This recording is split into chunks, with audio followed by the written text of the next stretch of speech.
Days after news that Puerto Rican nationalist Oscar Lopez Rivera's 70-year sentence in a federal prison was commuted by President Barack Obama, this was the scene at El Maestro's on Southern Boulevard.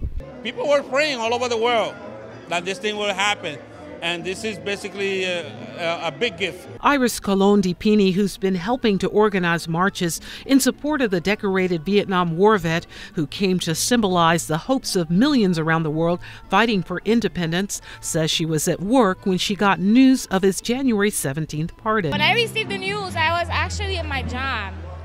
I was working, and I started getting information, through text messages and through social media, but it was, Iris, unconfirmed yet, but, they're saying that Oscar is going to be released. And I'm like, I don't want to believe it until I see something or something is confirmed. Supporters of Lopez Rivera, who was sentenced in 1981 to 55 years for seditious conspiracy and other felonies with an additional 15 years in 88, remain vigilant and loyal, saying the charges were unfounded. Many artists took to social media, including Lin-Manuel Miranda, who's been vocal in pushing for his release. He tweeted on January 17th that he would perform Hamilton for him at his release in Chicago. This is a person that fought for better education, for better health, for jobs. This is him. Also holding the torch, Ana Lopez, a spokesperson for Free Oscar and a professor of Caribbean and Latin American Studies at Hostos Community College. He was sentenced to 70 years in prison for the impossible charge of seditious conspiracy.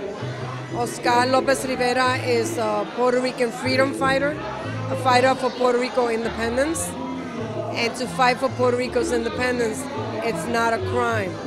And he was criminalized for that. Born on January 6 in San Sebastian, Puerto Rico, he migrated at the age of 14 to Chicago. In 1965, he served in the Vietnam War and returned a decorated veteran, having earned a Bronze Star. After seeing the struggle of many Puerto Ricans, he became an activist and eventually joined the growing Puerto Rican independence movement. Socialist Workers' Party candidate for mayor Osborne Hart called the celebration a triumph that can be shared by many. I was in Standing Rock with the fight there, and a lot of Native Americans who were fighting around Leonard Peltier knew about Oscar Lopez, including his son.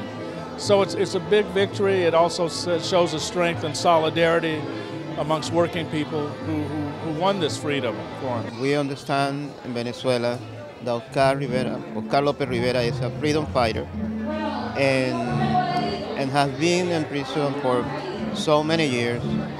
And that's why we are here celebrating his liberty. Glad that this day has come, but with his release still months away, on the 2935 women signifying the amount of years he's been behind bars will be protesting in Times Square through May 17th when it's official. We started protesting, educating our communities in the diaspora, specifically in New York City, letting them know, who was Oscar, why he was in prison for, and protesting every month. Again, that release date is on May 17th, and organizers here say top on his list of places to visit is right here at El Maestro's to greet all his supporters. For BronxNet, this is Arlene McCoco.